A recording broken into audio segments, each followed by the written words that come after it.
Masterpiece film जिसको बनने में 16 साल लग गए। जब इसका कॉन्सेप्ट रेडी किया गया था तब से लेके 16 साल, तो 10 साल स्क्रिप्टिंग के ऊपर काम चला और 6 साल फिल्म को शूट करने में लग गए। सुनने में लगता है कि ऐसा तो क्या बना रहे थे ये लोग, लेकिन जब आप ये फिल्म देखोगे तो आपके अंदर इमोशंस का तूफान उठेगा। रियल स्टोरी पर बेस्ड फिल्म है। माइग्रेंट वर्कर्स की ये कहानी है। गांव के लोग अक्सर गल्फ कंट्रीज में मजदूरी के लिए जाते हैं। वो लोग ये सोच के जाते हैं कि चलो फॉरेन कंट्रीज में मजदूरी करेंगे, लेकिन पीछे बीवी बच्चे माँ बाप सबकी लाइफ सेट हो जाएगी। तो गल्फ कंट्रीज में जाने के लिए वो लोग कर्जा भी करते हैं, घर जमीन को गिरवी भी रखते हैं, लेकिन वहां पर जाने के बाद कुछ केसेस इतने बुरे तरीके से फंसते हैं जिसका आप अंदाजा भी नहीं लगा सकते। वर्स्ट केस सिनेरियो आप अपने दिमाग से जो भी सोचोगे उससे 1000 गुना ज्यादा वर्स्ट सिचुएशन आप इस फिल्म के अंदर देखोगे। पृथ्वीराज सुकुमारन का परफॉर्मेंस देख के भाई मेरे पास शब्द नहीं है कि मैं क्या बोलूं उनके लिए। Big salute to all actors. Film के अंदर सिनेमेटोग्राफी, डायरेक्शन और AR रहमान का म्यूजिक टॉप नॉच लेवल का है। फिल्म का नाम है द गोट लाइफ। नेटफ्लिक्स के ऊपर आ चुकी है हिंदी में।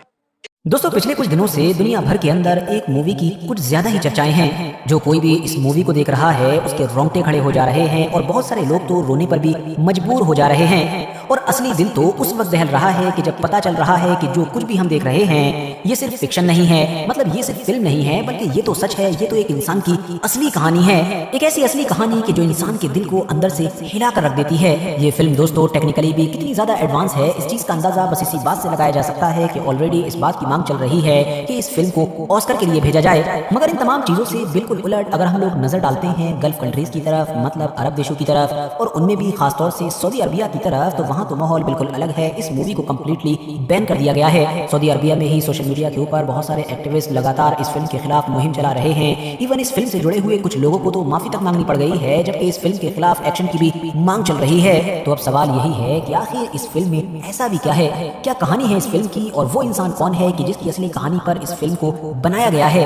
इस इंसान का सऊदी अरबिया के साथ क्या कनेक्शन है, और सऊदी अरबिया और कुवैत जैसे अरब देशों ने इस फिल्म को क्यों बैन किया है। साथ में सवाल ये भी है कि अगर आप लोग इस फिल्म को देखना चाहते हैं तो आखिर कहां से देख सकते हैं। तो चलिए अपने इन सारे ही सवालों के जवाब बड़ी ही आसान भाषा में जानने की कोशिश करते हैं। RH नेटवर्क की नॉलेजेबल फ्रेंड्स, हमारी इस कहानी का आगाज होता है सन 1993 से कि जब केरला का रहने वाला एक गरीब इंसान कि जिसका नाम नजीब मोहम्मद था, वो अरब देश पैसा कमाने के लिए जाना चाहता था। वो देख रहा था कि उसके इलाके के बेशुमार लोग अरब देशों में जाते हैं और काम करते हैं और बहुत कम वक्त के अंदर ही वो इतना पैसा कमा लेते हैं कि उनकी और उनके पूरे परिवार की जिंदगी सफर जाती है।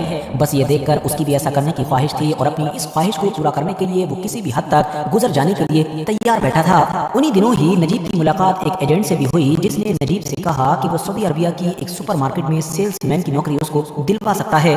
उसको मुंबई ले जाया गया जहां पर उसको वीजा दिया गया, लेकिन वीजा के बदले में नजीब से लगभग 50,000 रुपए मांगे गए और जाहिर है गरीब नजीब के पास ये रकम तो थी नहीं। तो इसीलिए अब नजीब ने अपनी पुश्तैनी जमीन बेचकर जैसे तैसे इस रकम का इंतजाम किया। पैसा देते ही नजीब को अब सऊदी अरबिया जाने वाली एक फ्लाइट में बैठा दिया गया। सऊदी अरबिया पहुंचकर एयरपोर्ट पर एक आदमी नजीब से मिला जो उसको अपने साथ ले गया। 2018 में द न्यूज मिनट को दिए गए इंटरव्यू में नजीब ने खुद ही बताया था कि जब एयरपोर्ट से हम लोग लगातार चलते रहे और ये सफर 2 दिन का हो गया तभी मुझको शक हो गया था कि कुछ ना कुछ तो जरूर गड़बड़ है। लगभग 2 दिन का लंबा सफर तय करने के बाद नजीब को एक चटियल रेगिस्तानी इलाके में लाकर छोड़ दिया गया जहाँ दूर दूर तक कुछ भी नजर नहीं आ रहा था। और वहां जाकर नजीब को बताया गया कि आज से उसको यहीं पर काम करना है, और काम भी क्या करना है, तो बकरियां चराना है। नजीब के मुताबिक उस खतरनाक रेगिस्तानी इलाके में उसके अलावा 2 और लोग भी थे जिनमें से एक उसका बॉस था जबकि दूसरा उसका भाई था। ये दोनों ही लोग नजीब के ऊपर जुल्म सितम किया करते थे और नजीब को न सिर्फ एक मजदूर बल्कि ये कहिए कि गुलाम की तरह रखा करते थे। हर दिन नजीब का एक ही काम था कि लगभग 700 के करीब जो बकरियां थी उनकी देखभाल करना, उनको चराना। और सबसे ज्यादा हैरानी की बात तो ये है कि महीनों बल्कि सालों तक ये काम करने के बावजूद भी नजीब को एक फूटी कौड़ी नहीं दी गई। नजीब की हालत दिन ब दिन बिगड़ती जा रही थी। जो मालिक था वो तो खुद टेंट में सोया करता था जबकि नजीब को बाहर सुलाया करता था। इसके अलावा खाने के लिए भी कुछ नहीं दिया जाता था सिवाय एक ब्रेड के जो बहुत मोटी और कच्ची हुआ करती थी। उस ब्रेड को गले से नीचे उतारने के लिए भिगोना पड़ता था और भिगोने के लिए भी वहाँ पर सिर्फ बकरी का दूध ही हुआ करता था। और बकरियों को भी क्योंकि कभी नहलाया ही नहीं जाता था तो नजीब के मुताबिक बकरियों के दूध से हमेशा बुरी आया करती थी। वैसे नहाने की इजाजत तो खुद नजीब को भी नहीं थी। नजीब लगभग 2 साल तक नहीं नहाया और कपड़े के नाम पर भी सिर्फ एक लंबा सा लिबास शुरू में ही दे दिया गया था जिसको नजीब ने लगातार 2 साल तक पहना। और 2 साल तक न तो नजीब के बाल कटे न दाढ़ी कटे और शक्ल इतनी भयानक हो चुकी थी कि नजीब खुद भी देखकर घबरा जाए। कहीं भी गुमनाम रेगिस्तान में रहने वाले नजीब को आसपास में कहीं भी जाने की इजाजत नहीं थी, बल्कि वो बकरियां भी चराने जाता था तो उसका मालिक उसके ऊपर नजर रखता था। नजीब के मुताबिक उसको लगभग लगभग हर दिन मारा जाता था और अगर वो रोता भी था तो उसके आंसुओं को देखकर भी उसके मालिक को उसके ऊपर तरस नहीं आता था। नजीब से बेइंतहा काम लिया जाता था, बल्कि खुद नजीब ने एक बार इंटरव्यू में बताया था कि मुझे लगता था कि शायद मेरी जिंदगी अब यहीं पर खत्म हो जाएगी। जब मैंने अपना घर छोड़ा था तो मेरी बीवी प्रेग्नेंट थी और उन लोगों की भी कोई खबर मुझ तक नहीं पहुंचती थी। ऐसे ही हालात में लगभग 2 साल गुजर गए और साल 1995 आ गया। नजीब ने इस पूरे लंबे दौर में किसी से भी बात नहीं की, और बात करता भी कैसे, क्योंकि नजीब को तो अरबी ही नहीं आती थी। उसका मालिक भी नजीब से अरबी में ही बात करता था और नजीब इशारों इशारों में समझ लेता था, और अगर कभी उससे समझने में गलती हो जाती थी तो मालिक और मारता था। हालात से परेशान नजीब अब बस यही सोचता रहता था कि कब उसको मौका मिल जाए और वो यहाँ से भाग जाए। और आखिरकार एक बार वो दिन आ भी गया कि जब रात में उसका मालिक टेंट में सो रहा था और मालिक का जो भाई था वो भी वहाँ पर मौजूद नहीं था। मौका देखकर नजीब वहाँ से भागा, मगर जब भागा तो रास्ता में उसको कुछ समझ ही नहीं आ रहा था, क्योंकि उस गुमनाम रेगिस्तान में तो हर दिशा एक सी थी, हर साइड एक सी ही दिखाई दे रही थी।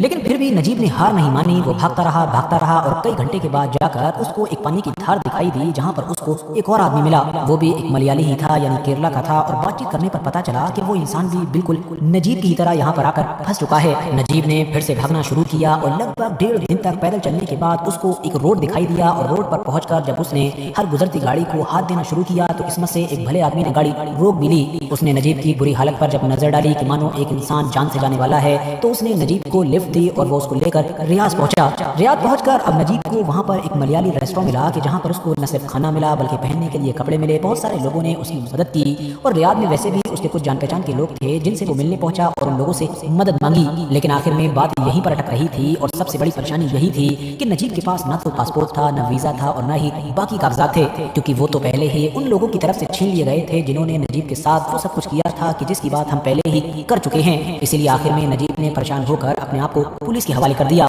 नजीब को लगभग 10 दिन तक जेल में रखा गया, लेकिन नजीब के लिए ये जो जेल में रहने वाले 10 दिन थे ये मानो किसी जन्नत से कम नहीं थे। ऐसा इसीलिए था क्योंकि पुरानी जिंदगी से उलट यहाँ पर नजीब को खाने पीने की अच्छी चीजें मिल रही थी और सोने के लिए बिस्तर भी मिल रहा था। कुछ दिनों तक जेल में रहने के बाद सऊदी अरबिया का जो एडमिनिस्ट्रेशन था, जो पुलिस सिस्टम था, उसको नजीब की कंडीशन समझ में आ गई और आखिर में फिर नजीब को इंडिया भेज दिया गया। नजीब जब अपने घर पर पहुंचा तो उसका वो बेटा कि जो रुखसती के वक्त माँ के पेट में मौजूद था वो अब 2 साल का हो चुका था। वैसे दोस्तों मुमकिन है कि नजीब की ये कहानी मेरी जबान से आप लोगों को नॉर्मल ही लगी हो, लेकिन मूवी में इसको जिस तरीके से दिखाया गया है, जितनी डिटेल से फिल्माया गया है, वो यकीनी तौर पर आप लोगों को हिला कर रख देगा।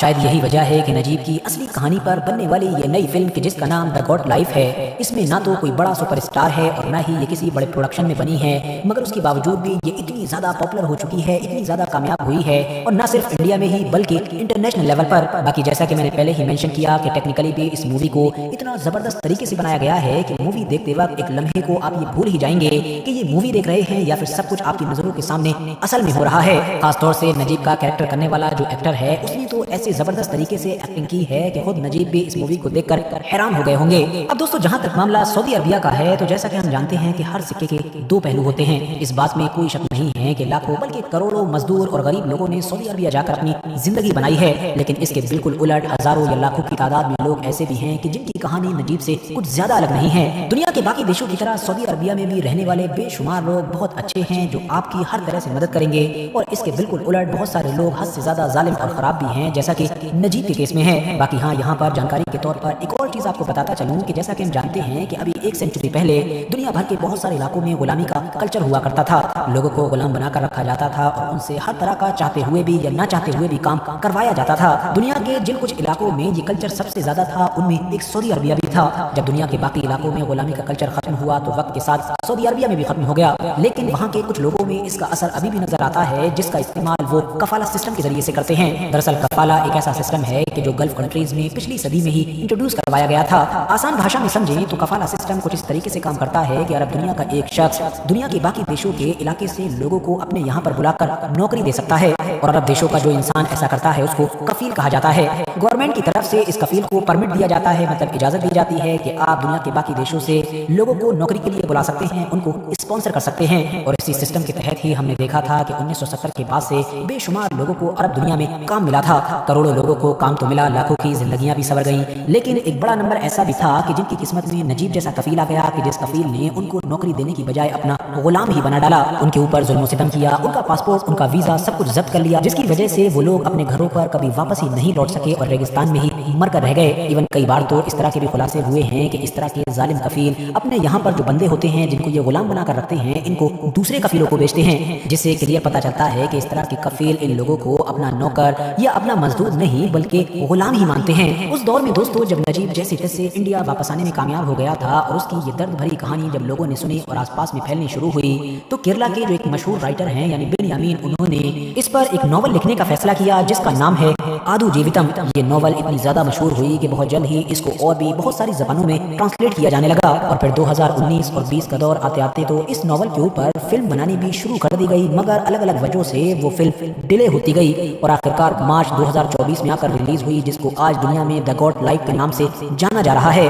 अचानक से एक बार फिर से इस मूवी के दुनिया भर में और स्पेशली अरब देशों में चर्चाओं में आने की वजह यह है कि क्योंकि अभी कुछ दिन पहले ही यानी जुलाई के महीने में इसको नेटफ्लिक्स पर रिलीज किया गया है। वैसे इंटरेस्टिंग बात यह है कि जब मार्च में ये मूवी रिलीज हुई थी तब यूएई को छोड़कर बाकी सभी गल्फ कंट्रीज ने इसको बैन कर दिया था।